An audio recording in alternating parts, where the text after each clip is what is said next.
Кечээ 16 февраль күнү Москва кааласында Замандаш коомдук фондунун демилгеси менен Орусия жана Кыргызстандын ортосундагы достук форуму болуп өттү. Ага Москвадагы коомдук уюмдардын төрагалары жана активисттер катышып өз пикирлерин билдиришти.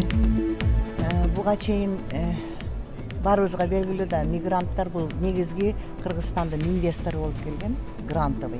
Анан ошондуктан дагы деле боло бермекчи. Анан бул форумду мына Замандаш партиясы уюштуруп аткандан кийин мен ойлоп атам, ошо баягы эле саясий маселе көтөрүлөт болуш керек, ушул партияны колдоп коюу деген. А бирок мен ойлоп атам, булар койгон маселеси аябай глобалдуу, анан кийин керектүү деп ойлоп атам. Анткени мигранттардын ичинен ушу депутаттар пайда болсо экен деген оюм бар да. Кайсы партия болбосун, кайсы агым көтөрүлбөсүн, бирок ушул мигранттар маселеси көтөрүлүш керек да. Мигранттардан ошо депутаттардын арасында отуруп мыйзамга киргизиш керек да. Анткени мигранттардын маселеси буга чейин көмүскөдө калган, чечилбей келе жаткан. Анан ошондуктан менин оюм ушундай форумдардын негизинде ошо закон чыгаруучу, ошо мыйзам чыгаруучу депутаттардын арасында бирөө болсун деген оюм бар да. Анан ошого көп ишенип келдим. Эми кандай болот бүгүн форумда көрөбүз. Ушул анан байкайбыз да. Эң негизги нерсе бул жерде ушул биздин Россиядагы жалпы жөнөкөй жарандарыбыздын укугун тебелетпөө да. Менин айтайын дегеним ушул. Силерге чоң рахмат. Ишиңерге ийгилик. Мен дайым силер менен. Мен бирок ошол мезгилде как раз 15 октябрда мен учуп барып, өзүм каалаган, өзүм колдоп жүргөн талапкерим Адахам Кимсанбаевди шайлап келгем.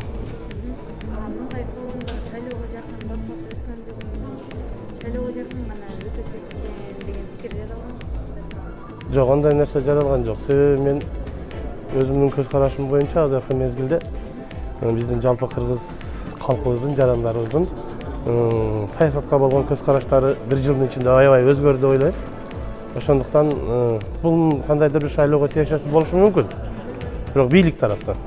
А биз тарап, эл тараптан ойлойм, бул жакшы нерсе, себеби өзүнүн көйгөйүнү ар бир жаран айтып алат да.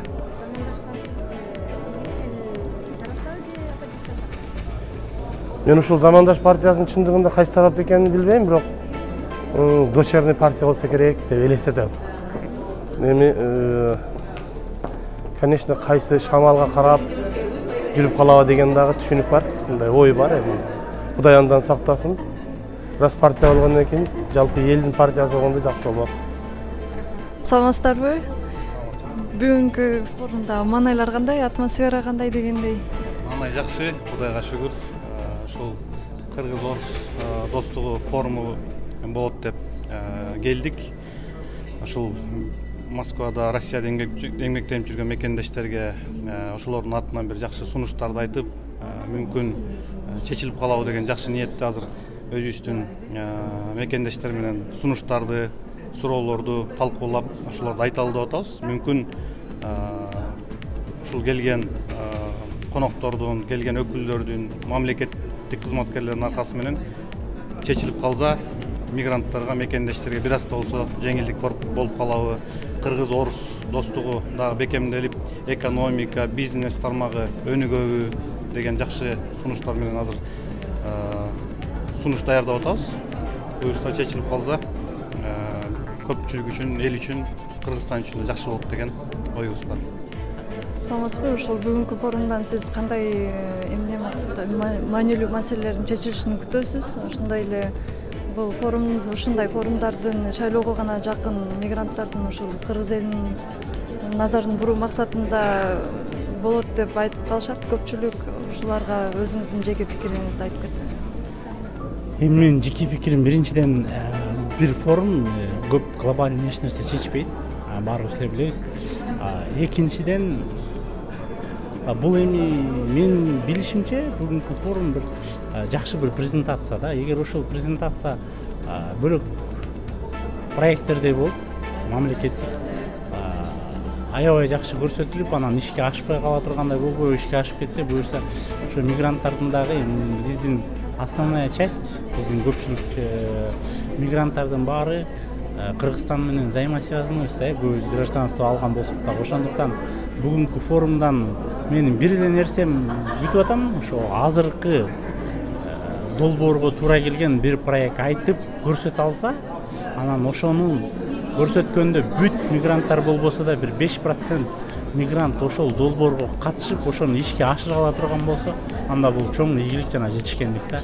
А эгер ошол да ишке ашпай жөн эле бир реклама аттуу проект болгон болсо, анда, к сожалению, жүздөгөн, миңдеген форумдардын бири болуп калышы мүмкүн да. Ошол эле. Эми мигрант катары азыр Кудайга шүгүр Россия эли, Россия мамлекети абдан жакшы условия түзүп берди. Азыр мигрант дегенибиз менен мигранттарда мурункудай көйгөйлүү эч кандай нерсе жок. Анткени эмне бесплатный медицинский страхование бар. Орусчарандай эле болгон каалаган поликлиникада көрүнсө болот кыргыздар азыр. Экинчиден 1000 сомдук страховка бар. Ошол страховкада эгер жана кыргыздар айтып аткан груз 200 деген ошол ключон 200 миңдик. Ошону төлөп бере турган. Аны эгер төлөгөн болсо, ал деле көйгөй чечилген да. Эгер мындай үстүртөдөн карасак, көбү жаман көрүшү мүмкүн, бирок ал факт. Ал деле. Анан аябай көйгөйлүү менин оюмча проблема бирөө эле ал. Биздин азыркы жаштардын аң сезими. 11 классты бүтүп-бүтпөй келген жаштардын аң сезими өзгөрмөйүнчө мамлекет өзгөрбөйт. Россия канчалык жакшы условия түзүп бергенде биз ошого жаман көнөбүз. Биз дагы ошо жергиликтүү элдей болуп чала-була иштебей кетип калганды үйрөнөбүз да. Азыркы менин оюмча бир гана нерсе керек бизге. Жаштардын аң сезимин өзгөртүү. Жаштар өзгөрүп, жаштар это биз дагы киребиз, кийинки поколение да кирет. Эгер ошолордун аң сезимин өзгөртүп, ошолорго бир 100% эмес, 15%-ин өзгөртө ала турган болсок, буюрса, ошолорго жеткире ала турган болсок, ошолор андан кийинкилерге жеткире ала турган болсо, жашоо өзүнөн өзү өзгөрөт. Анткени мамлекеттен бир нерсе күткөндү дагы эле күткөндөр бар, бирок ошо күтпөгөндү мамлекеттен бир нерсе требует эткенди үйрөнүп калдык, буюрса. Эгер ошону дагы бир жакшы уровеньге жеткирип алсак, сөзсүз түрдө биздин жашообуздагы, мигранттардын жашоосундагы бөлөк элдин бизге болгон көз карашы да өзгөрөт да. Ошондуктан мен айтар элем, азыр эң биринчи ата-энелерге дагы, балдарга да, жаштарга дагы биздин аң сезимди жакшы экономический рынокто ошол жака өзгөртсөк эле болду. Жашообуз өзүнөн өзү өзгөрөт. Форумдун жүрүшүндө мигранттардын көпчүлүгү жүк 200 маселесинде суроо берип, жана ошол шайлоо убагындагы Россияда иштеп жүргөн жарандардын добуш берүү укугу тебеленгендигин айтып, мигранттардын акчасы адал, добушу арамбы, ошол учурда эмне себептен укуктарын коргогонго жардамга келбедиңер деп каттуу жазган суроолор берилбей калгандыгын айтышкан. Ошондой эле Замандаш партиясынын төрагасы Жеңиш Молдахматов бул маселени биргеликте чечиш керек экендигин баса белгилеп, кийинки шайлоого азыртан даярдануу керек экендигин билдирди. 600 миңден ашып, 645 миң, бейрасмий 1 миллиондон ашып, 800 миңден ашып болду. Эми 600 миңден расмий статистиканы алсак, шайлоодо былтыркыда 17 миң катыштыбы? 18 миң. 18 миң. Бул жолу 16 миң, 18 миң деп болду. Мурунку парламенттик шайлоодо канча катышты? Мен ушунча бир 15 миңден, 13 миңден 15 миңге чейин катышты. Калган адамдардын саны кайда? Калган адамдар шайланганга же шайланганга укугуңар жокпу? Россия боюнча 6 гана пунктун ачканга укугу бар экен. Бул жана консулдук мекемелер жайгашкан жерде. Сүйлөшсө болот да. Мисалы, урматтуу агайын туугандар, эгерде мына биринки конституцияны мен көтөрүп чыккан, конституцияны өзгөртүү киргизип, мына жерге конституцияны кабыл алыш үчүн деп бийлик тараптан сунуш түшсө, мобилдик урналар келет. Туурабы? Базар кыдырып, силердин добушуңарды сурайт, чогултат. А шайлоого келгенде иштебей калабы. Ошон үчүн келгиле талап кылалы.